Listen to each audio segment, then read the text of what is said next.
నమస్కారం. రామాయణ కథ చెప్పుకుంటున్నాం. శతానందులు శ్రీరామ లక్ష్మణులు ఇద్దరికీ విశ్వామిత్ర గాథ చెప్తున్నారు. ఆ ఘట్టంలో ఉన్నాం.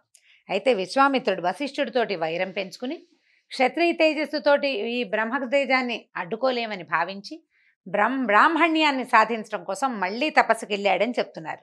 సిఎంఆర్ ఫ్యామిలీ మాల్ ఇప్పుడు మన కేపీహెచ్బిలో ఫిబ్రవరి 10వ తేదీన ప్రముఖ నటి శ్రీలీల గారిచే ఘన ప్రారంభం. ఏం చేశాడు ఈయన? పెద్ద భార్యతో, తన భార్యలో అందరినీ వదిలిపెట్టి పెద్ద భార్యను వెంట తీసుకుని దక్షిణ దిక్కుగా వెళ్ళిపోయాడట. రాజ్యాన్ని వదిలిపెట్టి బ్రహ్మదేవుని మీద ఆయన ధ్యానం పెట్టుకుని 1000 సంవత్సరాలు తపస్సు చేశాడు. కేవలం పళ్ళు కందమూలాలు మాత్రమే స్వీకరించేవాట. ఆ కాలంలో ఆయనకు 4 కుమారులు జన్మించారు. హవిష్యందుడు, మధుస్యందుడు, దృఢనేత్రుడు, మహారథుడు అనే 4 కుమారులు జన్మించారు. తర్వాత ఒకానొక కాలంలో బ్రహ్మదేవుడు ప్రత్యక్షమైతే ఈయన ఏం చెప్పారంటే, కుశకనందన, నీ తపస్సు ఫలించింది, నువ్వు రాజర్షివి అయ్యావు, రాజర్షులు పొందే లోకాలన్నీ నువ్వు పొందుతావు, నీ క్షేమం జరుగుతుందని బ్రహ్మదేవుడు ఆయనకు వరం ఇచ్చాడు. అయితే ఈయన ఏం చేశాడు? 1000 సంవత్సరాలు తపస్సు చేసినా నేను ఉట్టి రాజర్షినే కాగలిగాను. కానీ మన వశిష్ఠుడు మాత్రం బ్రహ్మర్షి కదా అని కొంచెం దిగులు పడ్డాడు. ఆయన సంతృప్తి పొందలేకపోయాడు. ఆయన తపస్సుని ఇంకా తీవ్రతరం చేసేట.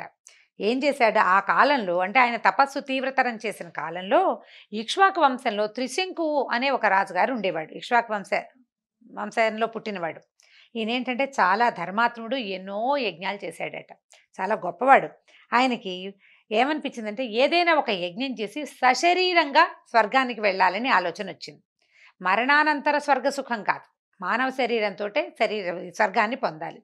అప్పుడు తమ కులగురువు అయినటువంటి వశిష్ఠ మహర్షిని సమీపించి తన కోరికను తెలియజేశాడు. చేస్తే ఆయన ఏం చెప్పాడంటే, నాయన, ఇలా సశరీరంగా స్వర్గభోగాలు నువ్వు పొందలేవు, ఈ ఆలోచన విరమించుకో, అలాంటి యజ్ఞాలు ఏమీ లేవన్నాడు. దాంతో తృప్తి పొందలేదు. ఈ త్రిశంకు ఏం చేశాడు? దక్షిణ దిక్కులో తపస్సు చేసుకుంటున్నటువంటి వశిష్ఠుని యొక్క కుమారులైన 100 కలుసుకుని ఏం చెప్పాడు? గురుపుత్రారు ఒక్కొక్కరిని కలిసేట విడివిడిగా, నాకు ఈ శరీరంతో స్వర్గం పొందాలనుంది, గురువుగారు కాదన్నారు, మీరు అవకాశం ఇవ్వండి అని అడిగేసరికల్లా వాళ్ళంతా, మీరు మరి మా గురువు లేదా గురుపుత్రుడే చేయించాలి, ఆయన వద్దంటే మీరైనా చేయించండి అని అడిగేసరికల్లా వాళ్ళకి చాలా కోపం వచ్చి వాళ్ళు ఏమన్నారంటే, అయ్యా, నువ్వు దుర్బుద్ధివి, సత్యవాది మహావిద్వాంసుడైన గురువుని కాదని నువ్వు ఇంకొకళ్ళని గురువుగా ఎలా ఆశ్రయిస్తావు? ఇప్పుడు యజ్ఞం ఒకటి చేయాలంటే గురువే చేయాలి, ఆయన వద్దన్నప్పుడు నువ్వెవరిని ఆశ్రయించకూడదు. పైగా ఇక్ష్వాకు కులానికి వాళ్ళ రాజుల పద్ధతి ఏంటంటే, గురువే దైవం, వాళ్ళ వంశ లక్షణం అది. అట్లాంటిది గురువాజ్ఞ ధిక్కరింపరానిది, ఆయన ఏం చెప్తే అది చేయవలసిందే. నువ్వు ఇంకొకళ్ళతో, ఆయన వద్దంటే ఇంకొకళ్ళతో ఎట్లా చేయించగలనని అనుకుంటున్నావు? ఈ ఆలోచన విరమించుకో, ఆయన వద్దన్న పని మేము ఎట్లా చేస్తామో వెళ్ళిపోమన్నారు. అనేసరికి ఈయన ఒప్పుకోలే, కొంచెం బతిమలాడాడనమాట. మళ్ళీ వెంబడబడ్డాడు. నా గురువు నా కోరిక నిరాకరించాడు, మీరు కూడా అందుకు సమర్థులని భావించి, అంటే మీరు గురువుగారు అబ్బాయిలు కదా, మీకు ఇంకా బాగా వస్తుంది అని భావించి నేను మీ దగ్గరకు వచ్చాను.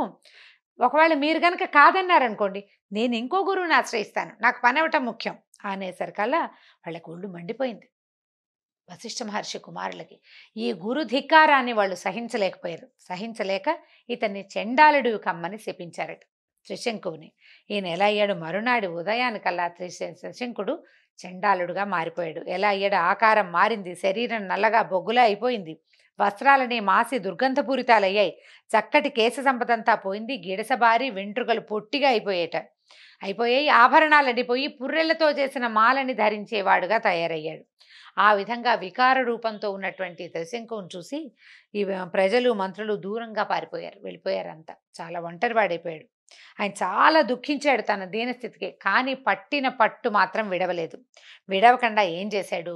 తన కోరిక తీర్చే వాళ్ళ కోసం వెతుకుతూ విశ్వామిత్రుని ఆశ్రమానికి చేరాడు. ఈయన ఏమన్నాడు? చాలా జాలిపడ్డాడు. అయ్యో, నీకెంత కష్టం వచ్చిందని, నీకు శుభం కలుగుతుందని దీవించాడు. అప్పుడు నువ్వు చండాలత్వాన్ని ఎలా పొందావు? నువ్వు అయోధ్యాపతివి, నువ్వు ఇక్ష్వాకు రాజులంటే అయోధ్యకి రాజులు కదా వాళ్ళు. మరి ఇలాంటి పరిస్థితి ఎందుకు వచ్చింది? ఏమిటి అంటే, సశరీరంగా స్వర్గానికి వెళ్తానని అడిగాను మా గురువైన వశిష్ఠుణ్ణి, ఆయన ఒప్పుకోలేదు, గురుపుత్రుల్ని ఆశ్రయించాను, వాళ్ళు నన్ను చండాలుడు అయిపోమని చెప్పించారు అని చెప్పాడు. 100 యజ్ఞాలు చేశాను, నా కోరిక నెరవేరలా, నేను ఎప్పుడూ అబద్ధం ఆడలేదు. తర్వాత క్షత్రియ ధర్మాలు, ఒక క్షాత్రం ఉన్నవాడు ఏ ధర్మాన్ని పాటించాలో పూర్తిగా ఆ ధర్మాలన్నీ పాటించాను. మహాత్ముల్ని, పెద్దల్ని గౌరవించి సంతోషపెట్టాను. ధర్మసమ్మతమైన నా కోరికని నా గురువు మన్నించలేదు. పైగా వాళ్ళ కోపానికి నేను గురయ్యాను. దైవం నాకు ప్రతికూలమైపోయింది. మానవ ప్రయత్నాలన్నీ విఫలమైపోయాయి. ఇలాంటి దీనస్థితిలో నిన్ను ఆశ్రయించడానికి వచ్చానని పాదాలు పట్టుకున్నాడు. ఈయనేమనుకున్నాడు, విశ్వామిత్రుడు అన్నాడు, నీ మాటల వల్ల నువ్వెంత ధార్మికుడివో తెలుస్తోంది. నేను నీకు రక్షిస్తాను. నేను నీ రక్షణ ఇస్తున్నా. నీతో నేను యజ్ఞం చేయిస్తా. నువ్వు గురుశాపంతోటి చండాలుడు అయినటువంటి నిన్ను ఈ చండాల రూపంతోటే స్వర్గానికి ఎక్కిస్తాను నిన్నన్నాడు. ఎప్పుడైతే నువ్వు విశ్వామిత్రుడి దగ్గరికి వచ్చావో నీకు స్వర్గప్రాప్తి వచ్చేసినట్టే అని అతన్ని నమ్మబలికాడనమాట. ఏం చేశాడు, తన కుమారులందరినీ పిలిచాడు. యజ్ఞాలకు ఏర్పాటు చేయమన్నాడు. చాలామంది కొడుకులు ఉన్నారు ఆయనకి. అక్కడి నుంచి ఋత్వికుల్ని, వాళ్ళని, ఋషుల్ని, బ్రాహ్మణుల్ని అందరినీ తీసుకురమ్మని చెప్పాడు. కొంతమంది శిష్యులకి ఏం చెప్పాడంటే, 4 పక్కలకి వెళ్ళండి. నేను చేస్తున్న యజ్ఞం ఎందుకు చేస్తున్నానో ఆ కారణము, నేను చేయబోతున్న యజ్ఞాన్ని చెప్పి ఎవరెవరు సిద్ధపడతారో వాళ్ళని తీసుకురమ్మన్నాడు. సరే, వాళ్ళంతా తీసుకొస్తారు, బాగానే ఉంది. ఎవరైనా వ్యతిరేకంగా మాట్లాడితే ఆ విషయం నాకు స్పష్టంగా తెలియజేయమని చెప్పాడు. వ్యతిరేకంగా మాట్లాడని వాళ్ళు అంతూ చూస్తాడనమాట ఈయన. అది పాయింట్. అక్కడి నుంచి ఏమైంది, సరే చాలామంది వచ్చారు. అయితే వీళ్ళేమైంది, ఈ శిష్యులు అన్ని చోట్ల అన్నీ చూసొచ్చారు, కొంతమందిని పిలుచుకొచ్చారు. ఎవరు రాలేదో, ఎవరు ఏమన్నారో చెప్పమన్నాడు కదా. వశిష్ఠ కుమారులు వ్యతిరేకించారని, మహోదయుడు వ్యతిరేకించాడని, కించపరిచేలాగా మాట్లాడాడని చెప్పారు. ఏమన్నారంటే, ఒక చండాలుడు క్షత్రియుణ్ణి యాజకుడుగా స్వీకరించి దేవతలకు హవిస్సులు ఇస్తే మాత్రం దేవతలు ఎట్లా స్వీకరిస్తారు? యాజకుడు బ్రాహ్మడై ఉండాలి. ఇక్కడ విశ్వామిత్రుడు పూర్ణ క్షత్రియుడు, ఆయన రాజర్షి. ఇప్పుడు ఈయన్ని ఆశ్రయించిన వాడెవడు? చండాలుడు.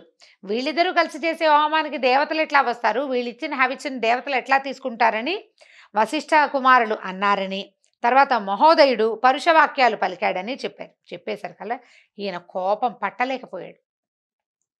ఋషులకి ఉండకూడదే అది, విశ్వామిత్రుడు దాన్ని పోగొట్టుకోలేకపోయాడు. రోషంతో ఏమన్నాడంటే, నన్ను దూషించిన దురాత్మలు భస్మమైపోగాక అని శపించేశాడు. వాళ్ళ వంశ క్షయం అవ్వాలి. వాళ్ళందరూ 700 జన్మలు ధరించి శవభక్షకులుగా ఉంటారు. ఎలాంటి శాపాలో చూడండి.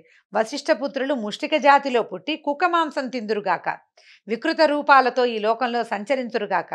దూషింపరాని నన్ను దూషించిన మహోదయుడు నిషాద జాతిలో పుట్టుగాక, వీడు దయాహీనుడై ప్రాణాలు తీయటమే వృత్తిగా పెట్టుకునివాడవుగాక అని వాళ్ళని శపించేశాడు. వశిష్ఠ కుమారుల్ని, మహోదయుణ్ణి కూడా. అక్కడి నుంచి ఏం చేశాడు, వచ్చిన వాళ్ళందరినీ బాగా సంభావించాడనమాట. మీరంతా ధర్మాత్ములు, మహాతపస్శాలు. మనలాంటి తపస్శాలుల్ని దూషించిన వాళ్ళకి ఎలాంటి దుర్గతులు సంభవిస్తాయో మీరు వినే ఉన్నారు. చూడండి, ఇప్పుడు మహోదయుడు వశిష్ఠ కుమారుల ఉదంతమే ప్రత్యక్ష సాక్ష్యం అని ఇతను చూపిస్తున్నాడనమాట. ఇతను ఇక్ష్వాకు వంశానికి చెందినటువంటి రాజు త్రిశంకువు, ధర్మిష్ఠుడు, మహాదాత. సశరీరంగా స్వర్గానికి వెళ్ళాలని మన సహాయం కోరాడు. నేను అభయం ఇచ్చాను. ఇతను ఈ శరీరంతోటే స్వర్గానికి వెళ్ళటానికి మనం సహాయపడాలన్నారు. ఋషులంతా ఏమనుకున్నారంటే, తెలుసో తెలియక వచ్చేసాం, పిలవగానే వచ్చాం. ఇతను చూస్తే మహాకోపిష్టి, అగ్నిలాగా తీవ్ర స్వభావం కలిగిన వాడు. దానిలోకి వచ్చింది మా ఆయనదైనా పరాయిదైనా కాల్చేయటమే దాని పద్ధతి. ఎందుకు ఇతని వల్ల శాపం పొందకూడదు అంటే ఈయన చెప్తే చేయటమే మంచిది అనుకున్నారు వాళ్ళు. ఎవరు వ్యతిరేకించల. అక్కడి నుంచి ఏమన్నారు, నువ్వు యాజకుడుగా ఉండు, కల్పోక్త ప్రకారంగా మంత్రపూర్వకంగా అవసరమైన యజ్ఞం అంతా మేము చేస్తాం, నువ్వు యాజకుడుగా ఉండమన్నారు. ఈ విధంగా యజ్ఞం మొదలుపెట్టారు. ఎన్ని రోజులో సాగిందట యజ్ఞం. చేయగా చేయగా చేయగా ఏమైంది, ఆ తర్వాత ఈ తపస్శాలైన విశ్వామిత్రుడు దేవతలందరినీ ఆహ్వానించాడు, హవిస్సులు తీసుకోండి అని. ఒక్క దేవత కూడా రాలేదట. ఎవరు రాలేనికి ఒళ్ళు మండిపోయింది, కోపం తట్టుకోలేకపోయాడు. యజ్ఞంలో హవిస్సును స్వీకరించడానికి దేవతలు ఎట్లా వస్తారంటే, కల్పోక్త ప్రకారంగా జరగడమే కాకుండా హోతా, యాజకుడు అందరూ సరైన వాళ్ళు ఉండాలి. ఆ మాటనే వశిష్ఠ కుమారులు అన్నారు. అప్పుడు ఆయన కోపం వచ్చింది. ఇప్పుడు నిజంగానే అది జరిగింది. ఒక దేవత కూడా రాల. ఇప్పుడు దేవతలు ఎట్లా వస్తారంటే, వీళ్ళు అడిగిన కోరిక తీర్చగలిగేటైతేనే వస్తారు. ఇది తీర్చలేని కోరిక, అందుకని ఎవరు రాలేదు. ఈయన ఏం చేశాడంటే, శృవాలని ఉంటాయి హోమ సాధనాలు, ఒక ఇలా పొడుగాటి కడ్డీలా ఉంటాయి. ఒక దానికేమో చిన్న స్పూన్ లాగా చిన్న గుంట గరిటెల్లే ఉంటుంది, రెండోది ఇట్లా కొంచెం తమలపాకులాగా కొసలాగా ఉంటుంది అనమాట. ఆ రెండిటితోటే హోమం చేస్తారు. ఈ దాంట్లోంచి శృవం అనే సాధనాన్ని పట్టుకుని ఏమన్నాడంటే, నా తపస్సు ప్రభావాన్ని చూపిస్తాను, ఇక యజ్ఞం లేదు, యాగం లేదు, చేసి పిలిస్తే మాత్రం వాళ్ళెవరు రాలేదు కదా. ఇంకా నా తపస్సు ఫలితం ఉంది కాబట్టి దాని ప్రభావంతో నిన్ను స్వర్గానికి పంపిస్తానని ఏమన్నాడు, శరీరంగా సశరీరంగా స్వర్గప్రవేశం చెయ్యి, ఇది ఎవ్వరికీ సాధ్యం కాదు, కేవలం విశ్వామిత్రుడు ఒకడే ఇది చేయగలడని ఈ చండాల రూపంలో ఉన్న త్రిశంకుని స్వర్గానికి పంపించాడు. ఈయన పైకి వెళ్తున్నాడు మంత్ర ప్రభావంతో. ఈ అందరూ చూస్తున్నారు, ఇంకా ఇక్కడ చాలామంది ఉన్నారు, ఋత్విక్కులు, వాళ్ళు వీళ్ళు, ఋషులు మహర్షులు బ్రాహ్మలు చాలామంది ఉన్నారు కదా, శిష్యగణం. వీళ్ళు చూస్తూ ఉండగానే త్రిశంకు లేచాడు ఆకాశంలోకి, స్వర్గం వైపు ప్రయాణం చేస్తున్నాడు. ఇంతలో ఏమైంది, దేవతాగణాలతో కూడి ఉన్న దేవేంద్రుడు త్రిశంకు స్వర్గప్రవేశం చేయటం చూశాడు. చూసేసరికల్లా ఎవడో చండాలుడు, నువ్వు మానవుడివి, ఎవడో ప్రవేశిస్తున్నాడని త్రిశంకు అని పిలిచాడు. నువ్వు మానవుడివి, గురుశాపానికి గురయ్యావు, స్వర్గంలో ఉండటానికి అర్హుడివి కాదు, కాబట్టి తిరిగిపో మూఢుడా అని అరిచి తలకిందులుగా వెళ్ళి భూమి మీద పడిపో అని పైనుంచి కేకేసి అనేసరికల్లా ఈ పైకి ఇట్లా వెళ్తున్న త్రిశంకు తలకిందులుగా అయిపోయాడు, భూమి మీద పడిపోబోతున్నాడు. కేకలు పెట్టాడు, అయ్యా విశ్వామిత్ర రక్షించు రక్షించని. పెట్టేసరికల్లా ఏమైంది, ఈ కేకలు వినేసరికల్లా విశ్వామిత్రుడు అక్కడే ఆగిపోమన్నాడు. త్రిశంకు ఇంకా భూమిని సమీపించాలి, ఆకాశ మార్గంలోనే ఉన్నాడు. ఆగమని త్రిశంకుని ఆ ఆకాశం మధ్యంలోనే, అంటే భూమి ఆకాశాల మధ్యంలోనే ఆపేశాడు. ఆపేసి ఏం చేశాడంటే, మహర్షుల మధ్యలో నిలబడిన విశ్వామిత్రుడు రెండో బ్రహ్మలాగా అయ్యాడు ఆయన తపశ్శక్తితోటి. త్రిశంకు ఉన్న చోట దక్షిణ దిక్కులో ఉన్న త్రిశంకు అక్కడ ఉన్నాడు.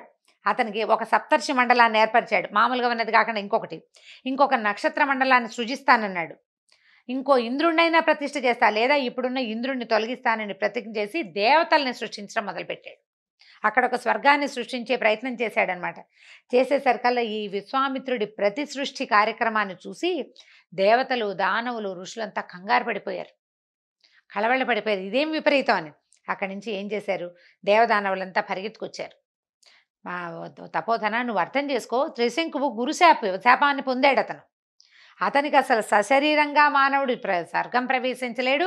ఈయన ఎంత చేసినా ఆ గురువు ఒప్పుకుంటే తప్పిస్తే ఆ శాపం పోదు. ఏం చేసినా ఇతను స్వర్గానికి రావడానికి అవకాశం లేదు ఇతనికి అనేసరికల్ విశ్వామిత్రుడు ఏమన్నాడు, నేను ఇతనికి ప్రతిజ్ఞ చేశా స్వర్గానికి పంపిస్తాను అని. ఇప్పుడు కాబట్టి పంపించాల్సిందే, నేను మాట ఇచ్చాను కాబట్టి వెనక్కి తిన్నా, ప్రతిజ్ఞాభంగానికి ప్రాణం పోయినా నేను అంగీకరించను అన్నాడు. కాబట్టి ఇప్పుడు నేను సృష్టించేశాడు, ఏమేం చేశాడు, సప్తర్షి మండలం 1, నక్షత్రమాల 1 సృష్టించాడు. మిగిలిన దేవతలను చేసే లోపల వాళ్ళంతా పరిగెత్తుకొచ్చేశారు. నేను సృష్టించిన ఈ నక్షత్రాలన్నీ అలాగే ఉండాలి, తర్వాత ఈ లోకాలు ఉన్నంత వరకు స్థిరంగా ఉండాలి, కాబట్టి మీరంతా అంగీకరిస్తేనే నేను దీనికి విరమిస్తాను, ప్రతి సృష్టి కార్యక్రమాన్ని విరమిస్తాను. త్రిశంకు స్వర్గంలో ఉండాలి, నేను సృష్టించిన నక్షత్రాలు ఖచ్చితంగా ఉండవలసిందే అనేసరికలు వీళ్ళు ఏమన్నారు దేవతలు, నీ ప్రతిజ్ఞకి ఏ భంగము రానివను, నువ్వు సృష్టించిన నక్షత్ర మండలం జ్యోతిష్ చక్రానికి యువతలు ఉంటుంది, పైన ఒక చక్రం, మనం అందరం చూసే జ్యోతిష్ చక్రం పైన ఉంది సప్తర్షి మండలం. ఈ విశ్వామిత్ర సృష్టి దక్షిణ దిక్కుగా ఉంటుందట, అన్నీ అక్కడే ఉంటాయి నాయన.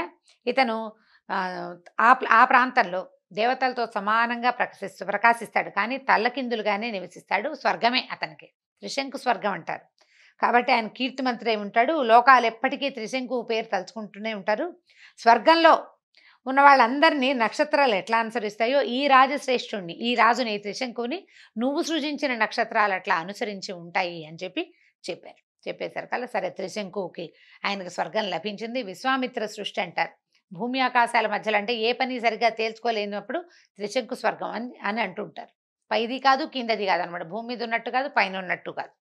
ఆ రకంగా దేవతలు, ఋషులు అందరూ బాగా చెప్పగా సరేనని ఒప్పుకున్నటువంటి విశ్వామిత్రుడు యజ్ఞాన్ని యథావిధిగా పూర్తి చేసి త్రిశంకుకి ఆ మత్స్య స్వర్గాన్ని యథావిధిగా సమర్పించేసి ఎవరి దారిని వాళ్ళు వెళ్ళిపోయారు.